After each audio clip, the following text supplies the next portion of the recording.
Se houver extrema necessidade, senão não. Ele fala, se tiver fé, pedirá para a montanha, lance-se ao mar, e ela... O que quer dizer exatamente essa parte, então, assim? Quer dizer que a fé ela é capaz de tudo. Não que exatamente possa você... Há necessidade?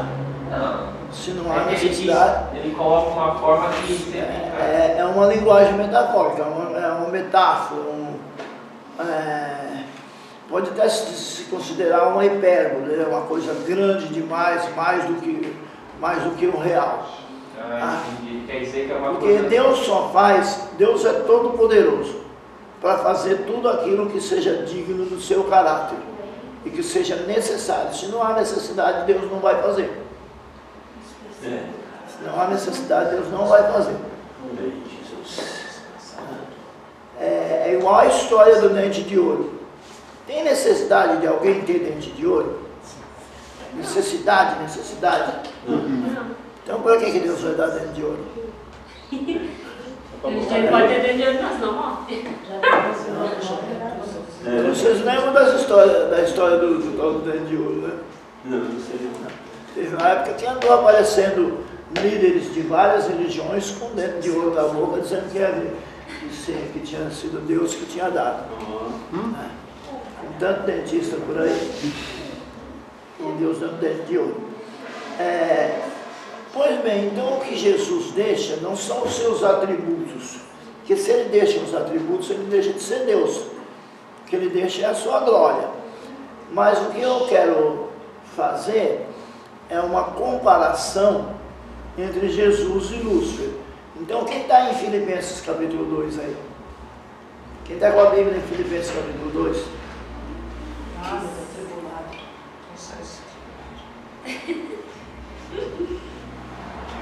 O pastor Rony vem vindo, ele vai ler para nós.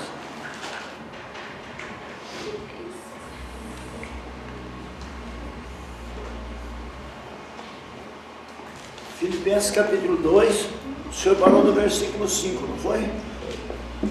Leia o 6, 7, vai lendo aí para nós, por favor.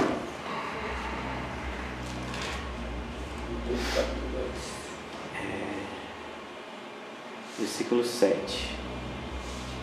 Antes a si mesmo se esvaziou, assumindo a forma de servo, tornando-se em semelhança de homens, e reconhecido em figura humana. A si mesmo. Para aí um pouquinho. Veja que quando fala de Deus, fala sendo em forma de Deus. Sendo hoje, sendo amanhã, sendo depois, ele sempre foi em forma de Deus. Mas quando fala da forma de servo e da forma de homem, fala que ele adquiriu, ele assumiu. Então Deus ele sempre foi, homem ele se tornou na encarnação. É isso que o texto está dizendo? Isso. Prossegue para nós, por favor. Versículo 8. A si mesmo se humilhou, tornando-se obediente até a morte, e morte de cruz. Ou seja, ele estava em cima e foi descendo, não é isso? Deixou a sua glória e veio descendo, tomou forma de servo, forma de homem, morreu morte e morte de cruz. Continua. Pelo que também Deus o exaltou sobremaneira e lhe deu o nome que está acima de todo nome, para que ao nome... Dá uma paradinha, por favor. Então, ele estava em cima e ele desceu, não foi? Porque ele desceu, Deus deu a ele um nome que é sobre todo nome. Deus o exaltou, não é isso? Para que acontecesse o quê? Para que ao nome de Jesus se dobre todo o joelho nos céus, na terra e debaixo da terra. Nos céus. Apocalipse, capítulo 5,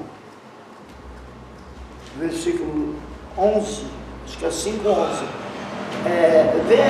Vê 5:11 ou 4:11, está escrito assim, ó, que os 24 anciões tiram as suas coroas e se ajoelham perante o Cordeiro. Capítulo 5, né? capítulo 5.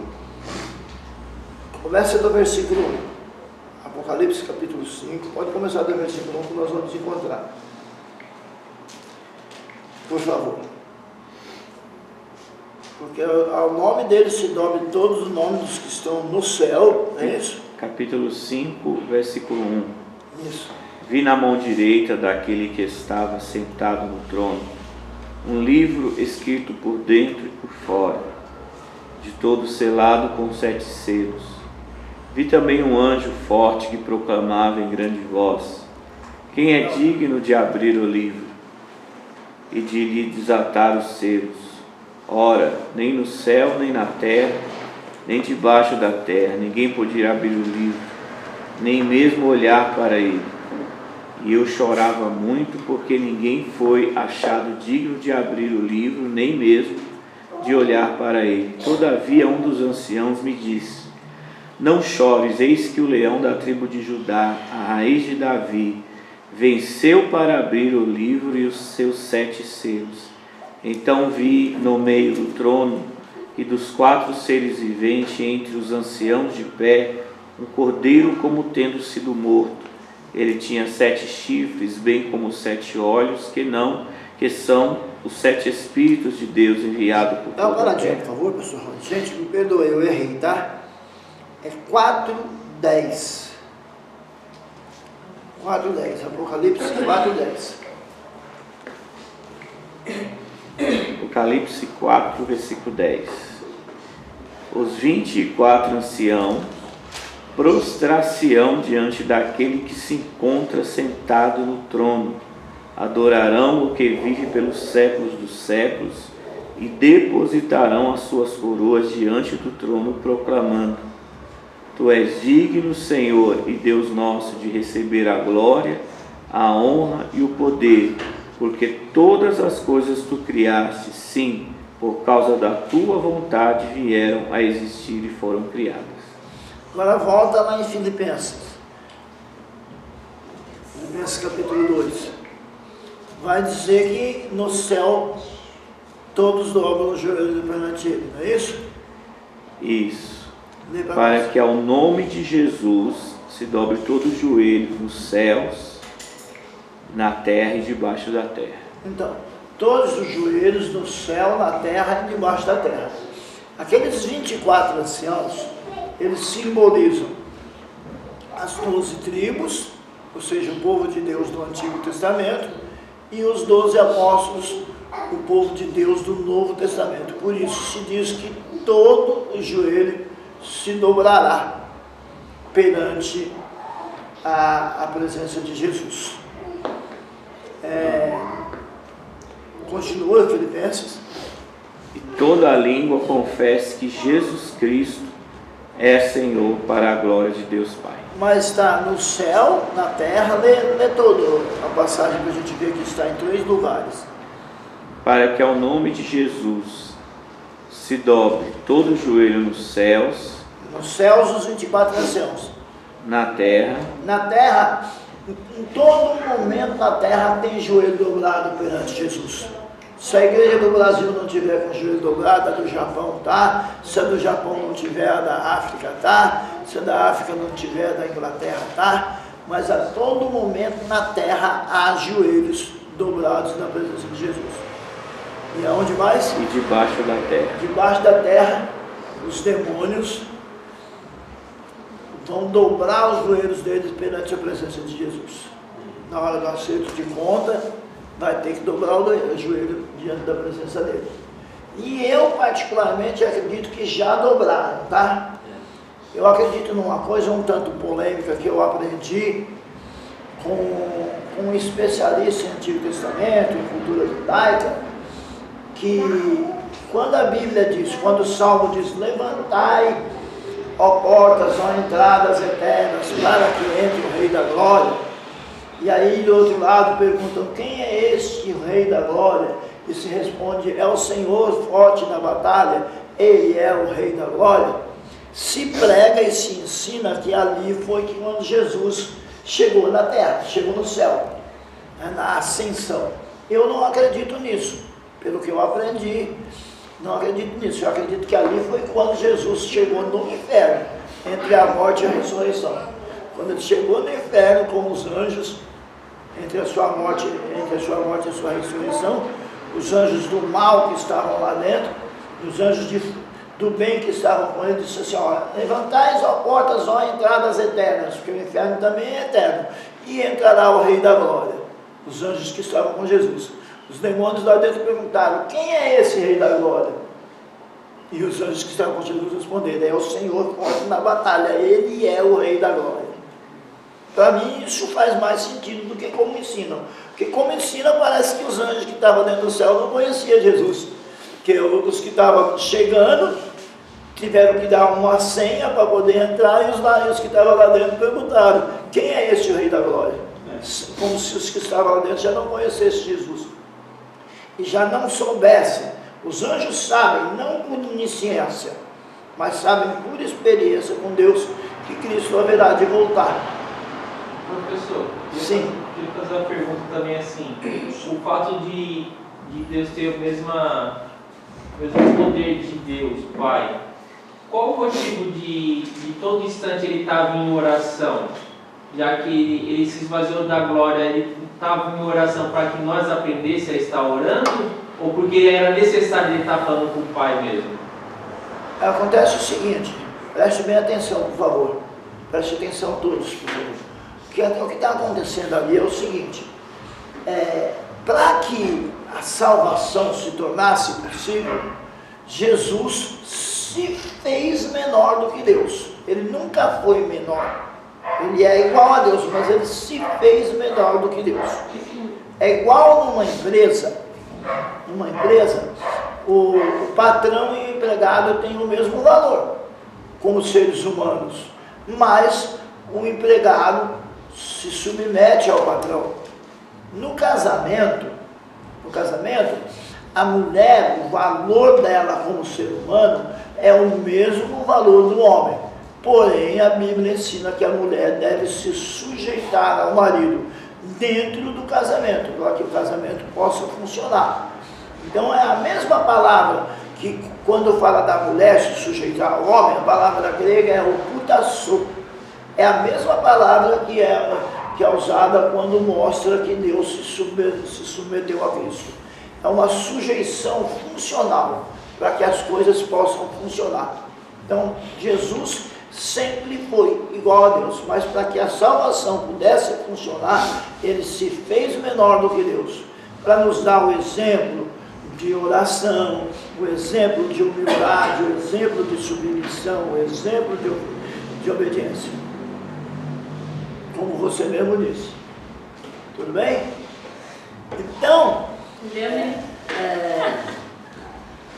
os joelhos se dobram no céu, na terra e no inferno ao nome de Jesus.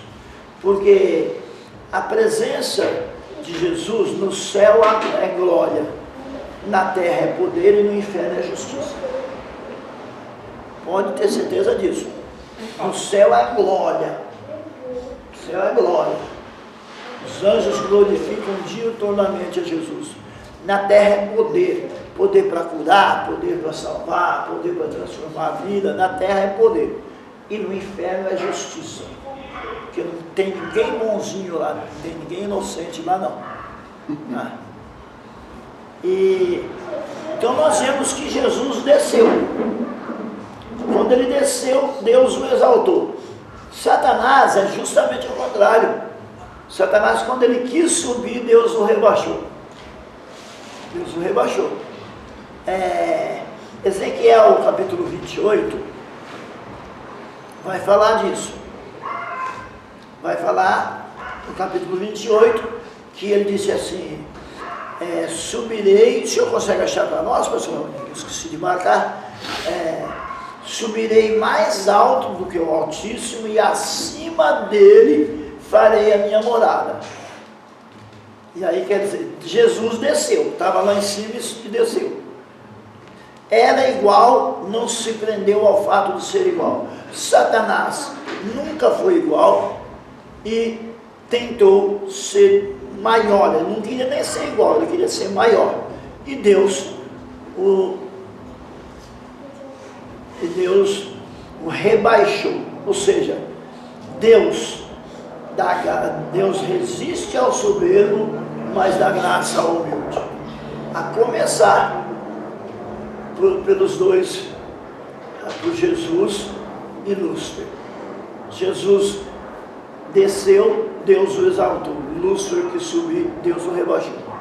Deu para encontrar, pessoal? Capítulo 28 de Ezequiel. Deve ser ali pelo versículo 14, mais ou menos.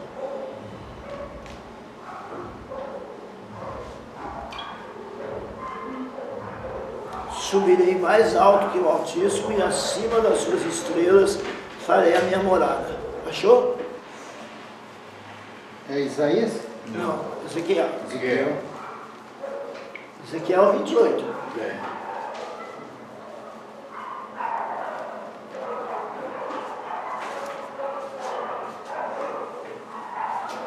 Verso 14, não?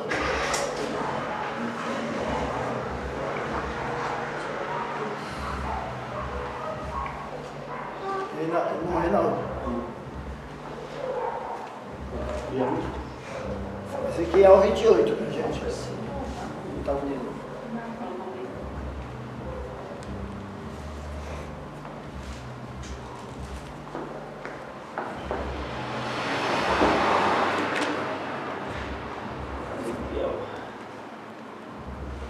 É clássica essa passagem.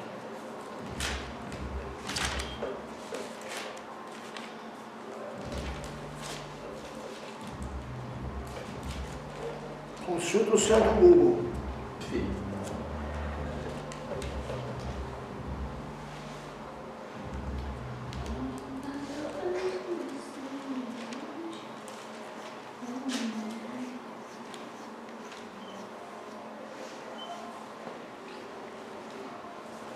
Aleluia.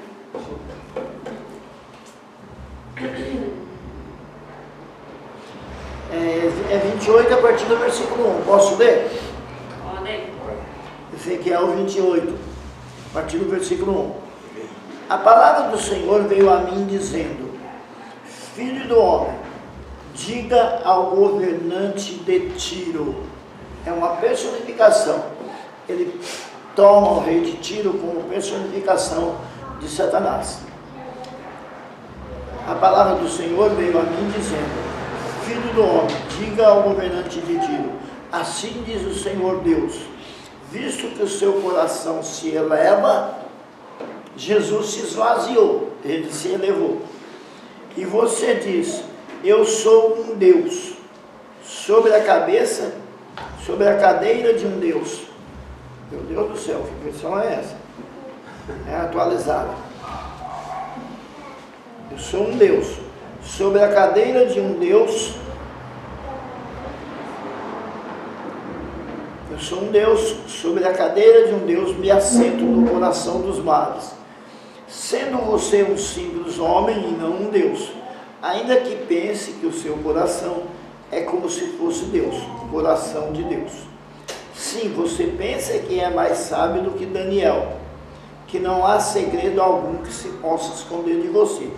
E sua sabedoria, que pela sua sabedoria e pelo seu entendimento você alcançou o seu poder e encheu os seus tesouros de ouro e prata, que pela sua habilidade, pela sua grande habilidade para fazer negócio, você aumentou as suas riquezas, e por causa delas se elevou o seu coração. Então aqui, ó, esse homem é um homem riquíssimo, e essa riqueza dele, Isaías também, né? Isaías 14, 12 tem esse versículo que você falou. Isaías 14, 12. São os dois, tanto Ezequiel 28 como Isaías 14, 12, estão falando da queda de Lúcifer. Mas aqui fica mais claro ainda, até onde eu me lembro, que ele quis subir e desceu. Por isso assim diz o Senhor Deus: visto que você pensa que o seu coração é como se fosse o coração de Deus, eis que trarei contra você os mais terríveis estrangeiros dentre as nações, os quais irão com a espada na mão contra a beleza da sua sabedoria e mancharão o seu resplendor. Eles farão com que você desça, olha, Ele quis subir e vai descer. Desça a cova e você sofrerá a morte violenta no coração dos mares. Será que você ainda vai dizer que é Deus? Quando estiver diante daquele que o matará, pois ficará claro que você é um simples homem e não Deus, quando estiver nas mãos daqueles que o mataram. Então ele usa: você terá uma morte horrível nas mãos de estrangeiros, porque eu falei, diz o Senhor. A palavra do Senhor veio a mim dizendo: filho do homem, faça uma lamentação sobre o rei de Tiro. Então, se você continuar, você vai ver que a descrição dele é igual à descrição de Lúcio. Olha, igual à descrição de Lúcio, ou seja, ele toma o rei de Tiro como um símbolo de Lúcio. A palavra do Senhor veio a mim dizendo: filho do homem, faça uma lamentação sobre o rei de Tiro e diga: assim diz o Senhor Deus, você era o modelo da perfeição, cheio de sabedoria e perfeito em formosura. Então o mistério é tão grande que até o versículo 10 ele está falando de um homem. Depois ele começa a falar de Lúcifer, em continuação a descrição desse homem. Versículo 11, veio a minha palavra do Senhor dizendo: filho do homem, faça uma lamentação sobre o rei de Tiro e diga-lhe: assim diz o Senhor Deus, você era o modelo da perfeição, cheio de sabedoria e perfeito em formosura. Você estava no Éden. Quem é que estava no Éden? Lúcifer. Lúcifer estava lá no jardim, no céu, porque Éden, gente, houveram dois. Houve um Éden no céu, onde o trono de Deus ficava no meio desse Éden, e que o próprio Lúcifer era encarregado de tomar conta daquele jardim, de tomar conta do Éden de Deus. Estávamos no Éden, jardim de Deus, e se cobria de todas as pedras preciosas: sárdio, topázio, diamante, berilo, onix, jaspe, safira, carbúnculo e esmeralda. Os seus engastes e ornamentos eram feitos de ouro e foram preparados no dia em que você foi criado. Não está falando de um homem, não está falando do dia em que você nasceu, está falando do dia em que você foi criado. Você era um querubim da guarda que foi ungido. Querubim era feito para proteger. A função do querubim sempre foi proteger. A primeira vez que aparece um anjo na Bíblia é um querubim. Ele aparece protegendo o caminho do Éden para Adão e Eva não voltarem para o jardim em pecado. Porque quando eles caíram em pecado, Deus os expulsou do jardim.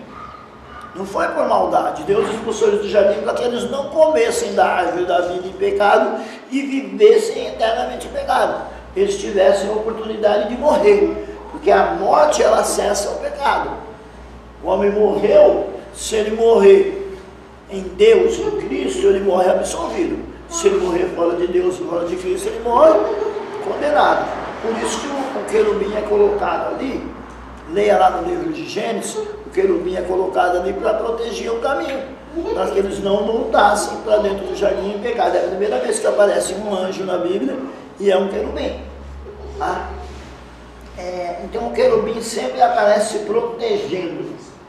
Aparece naquela simbologia, os querubins protegendo a presença de Deus na arca, sempre protegendo. Então você era um querubim da guarda, o querubim protetor, conforme a tradução, que foi ungido. Eu o estabeleci. Você permanecia no Monte Santo de Deus e no meio das pedras brilhantes. Por isso que ele é chamado também de O Brilhante, né? Você era perfeito nos seus caminhos desde o dia em que foi criado, até que se achou iniquidade em você. Na multidão do seu comércio, você encheu-se de violência e pecou. Por isso, ó querubim da guarda, querubim protetor. Protetor de quê? Protetor do jardim, onde estava o trono. Eu o profanei e o lancei fora do monte de Deus. Eu expulsei do meio das pedras brilhantes. Você ficou orgulhoso por causa da sua formosura, corrompeu a sua sabedoria por causa do seu resplendor. Por isso eu o lancei por terra e o coloquei diante dos reis para que o contemplem, para que vejam o que acontece com aquele que se exalta, com aquele que se levanta contra Deus. E aí você vê essa passagem e compara com a passagem de Filipenses. Você vê que Jesus deixa a sua glória, vem ao mundo, morre, morte de cruz por causa dos nossos pecados, e aí Deus o exalta. Já Lúcifer não, Lúcifer que não era igual a Deus, ele quer ser igual a Deus e é derrubado. Então Ezequiel 28 e Isaías 14 falam da queda de Lúcifer.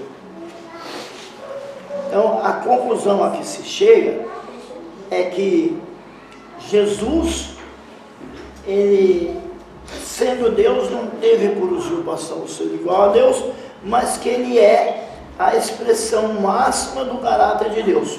Continuando aqui em Hebreus, a quem constitui o herdeiro de tudo, por quem fez também o mundo, o qual, sendo o resplendor da glória, o Filho é o resplendor da glória de Deus. Isso significa ser o brilho emanado da glória essencial de Deus.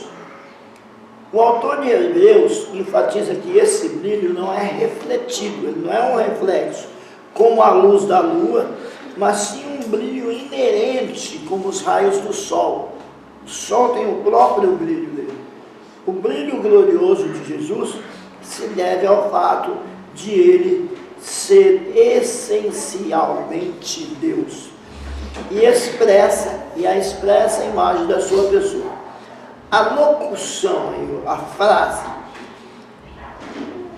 ocorre nesta passagem do Novo Testamento, ocorre somente nesta passagem do Novo Testamento, significando a representação exata ou a natureza exata do grego character,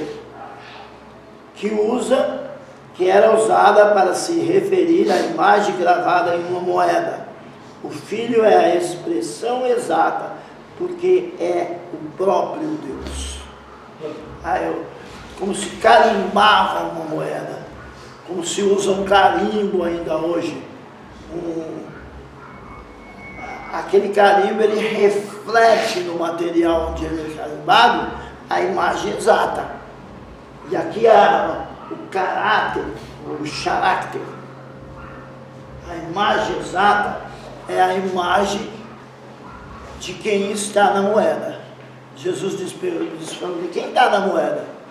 É Deus ou é César? É César, então dê a César o que é de César e a Deus o que é de Deus. E Jesus é a imagem exata do ser de Deus. Na verdade, a palavra grega traduzida aqui por pessoa é hipostasis, que significa essência, substância. Ele é a essência, ele é a substância de Deus. A grandeza de Jesus é demonstrada somente em que ele é, não somente em que ele é, mas onde ele está.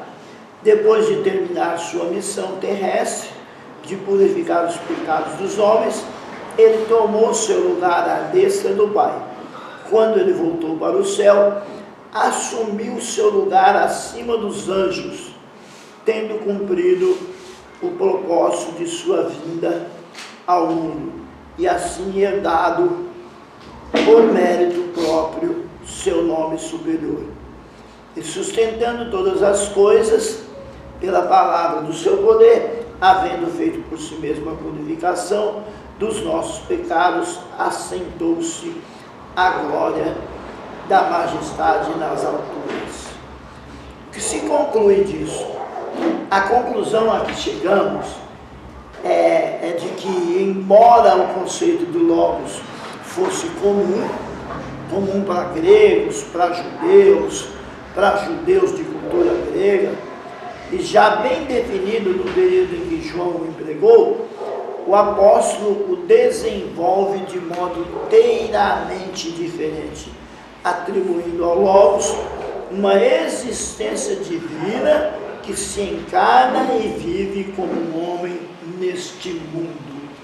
Então, conclui-se o seguinte: o judeu da nata, o judeu de Jerusalém, ele considerava Logos, ele conhecia a expressão, porque ele conhecia também o grego, como a palavra de Deus. O judeu helenista, a mesma coisa, como a palavra de Deus. O grego conhecia o Logos como um princípio que mantinha tudo em ordem. Então já existia a ideia do Logos antes de João. João toma todas essas ideias e ele diz o seguinte: ó, vocês estão quase certos, o Logos é tudo isso. O Logos é a palavra de Deus, o Logos é uma extensão do caráter de Deus, mas também o Logos é o próprio Deus, ele é divino, Jesus Cristo é Deus, e este Deus se fez carne e habitou entre os homens, ou seja, 100% Deus e 100% homem, nesse texto do capítulo 1 de João. Tudo bem? Pastor, daí que esse demônio hoje é aquele anjo que está aqui que protegia o jardim do Éden, então? Está dizendo? Vamos ser bem assim, procurar ser bem exato. Aquele anjo, aquele querubim que protegia o jardim de Deus, jardim onde o trono de Deus estava no centro. O nome dele em hebraico, Helel. Quando é traduzido para o latim, Jerônimo usa o termo lustro, portador de luz. Ele foi expulso daquele jardim. E depois de expulso, ele é tratado como Satanás, como adversário, como diabo, depois que ele foi expulso. Os anjos que foram expulsos junto com ele, porque o acompanharam na rebelião contra Deus, são chamados de demônios. Ele é um demônio também? Ele também é um demônio. Só que ele é o principal, então ele tem o nome dele separado, que é Lúcifer, que é dragão, que é antiga serpente, que é diabos. E os demais, uma terça parte que acompanhou, são os demônios. Bom? Eu estou sem óculos, eu não estou vendo as horas. Que horas são? 10h26. 10h26. Então nós estamos chegando ao final. Tem aí 4 minutos. Se alguém quer fazer alguma pergunta? Nesses minutos restantes. Se não, eu vou pedir para o pastor Rony orar. Não? Então vamos orar? O senhor pode orar para nós encerrarmos? Professor, quando ele fala através da palavra lá em Filipenses capítulo 2,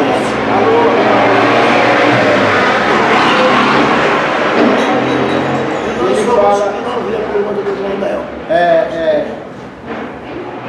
e ele fala lá em Filipenses capítulo 2, no versículo 10, ele fala para que o nome de Jesus se dobre todo o joelho. O que ele quer dizer através dessa palavra? Ao nome de Jesus se dobre todo o